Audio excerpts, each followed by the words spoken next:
Relationships are being with, not just merely being alongside of. Although there are times, under the conditions of existence, when any good marriage is just merely being alongside of, right? But there has to be some being with. So, there has to be some being with, I think, marriage. Now, we might think of this under the rubric of the classical distinction between flesh and spirit. Right? To consider a thing in the flesh is to consider that thing in externality to that thing. That is to say, if I live in the flesh, one of the ways of so living is to regard other things as mere accompaniments to one's being. I'm thinking here, of course, of Martin Buber's I-it relationship versus the I-thou relationship, right? Talk about this as well. To live in the Spirit is to live geistlich. Geistlich, the German words,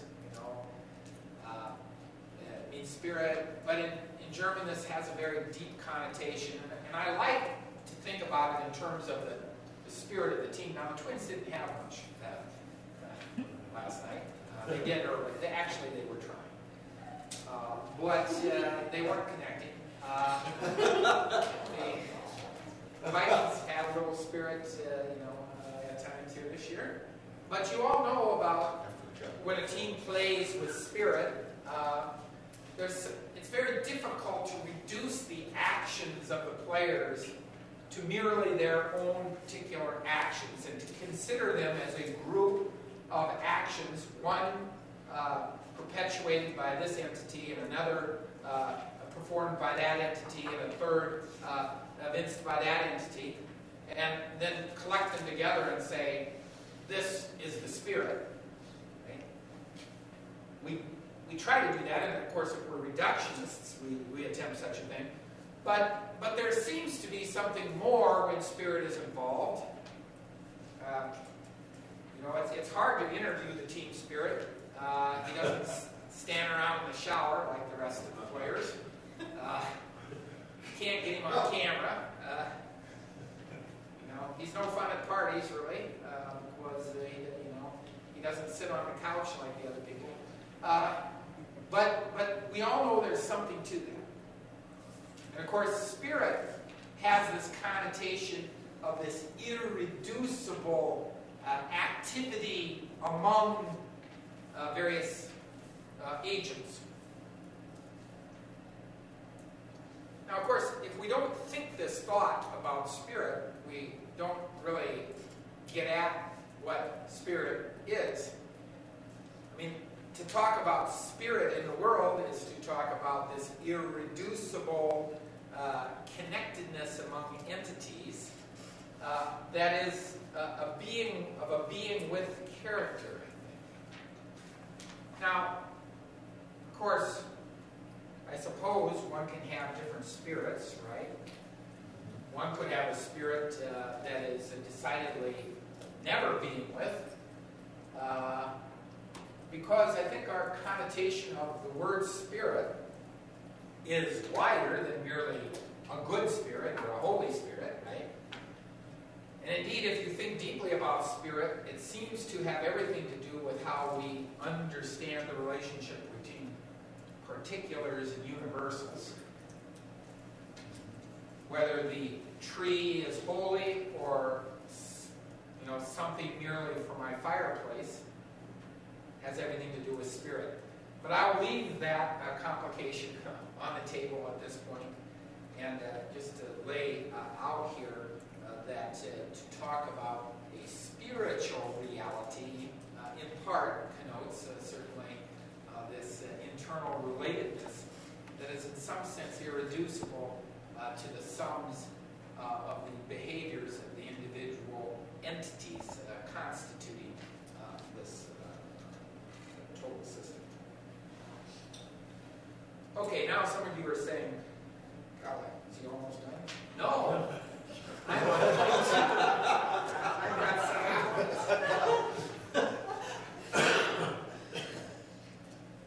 You guys are paying for that word, right?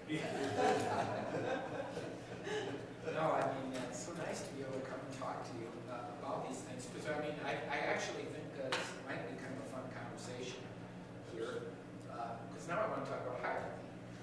I've talked a little bit about fellowship, and we've got kind of an association. It can be an externally notion of fellowship, now kind of an internal being with notion. Now I'm going to talk about hierarchy. One definition of hierarchy is, quote, a series of ordered groupings of people or things within a system. A series of ordered groupings of people or things within a system. Another one closely connected would be, quote, an organization of people at different ranks in an administrative body. Organization of people at different ranks in an administrative body.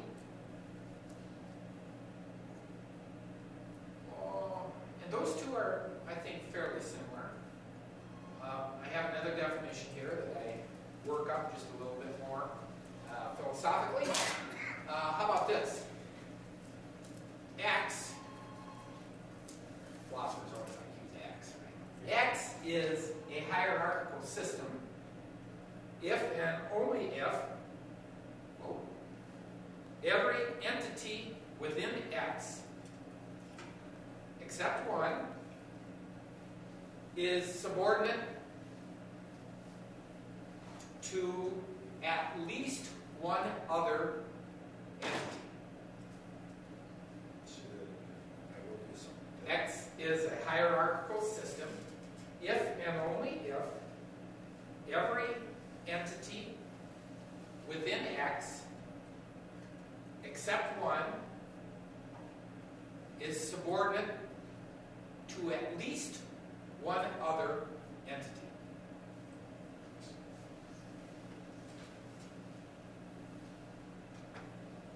Now, all of these definitions of hierarchy are interesting because when we think of hierarchical systems, we oftentimes do not think the thought that we must think. And that is the thought of, quote, the respect to what, quote. When we order a hierarchy in mathematics, we do it with respect to a certain relationship or a certain property. We can say that one is hierarchically higher than two because it has a function with respect to two such that two can be generated from one. So we would say, with respect to the recursive function of generation, one is hierarchically higher than two. But for all that, we could say, with respect to that which is generated, two is hierarchically higher than one. And besides, there are more of them than there is of one. Right? It's greater than one. So, I mean, we can order the natural number series in a number of ways. We could, work out hierarchical orderings, but we always do it so with respect to a certain property. And this is true of human beings too, I believe. John, not this John, but it could be John, but it is not. I wasn't thinking this John. John, let's say, is a private in the Army. Good concept. Yeah, good concept. Yes, you've been there, did that. John would be hierarchically lower than Dave, who is John's sergeant. But of course, in civilian life, John might be David's boss at the accounting firm. Right. So John is hierarchically higher than David with respect to the civilian institution they are both within. and yet hierarchically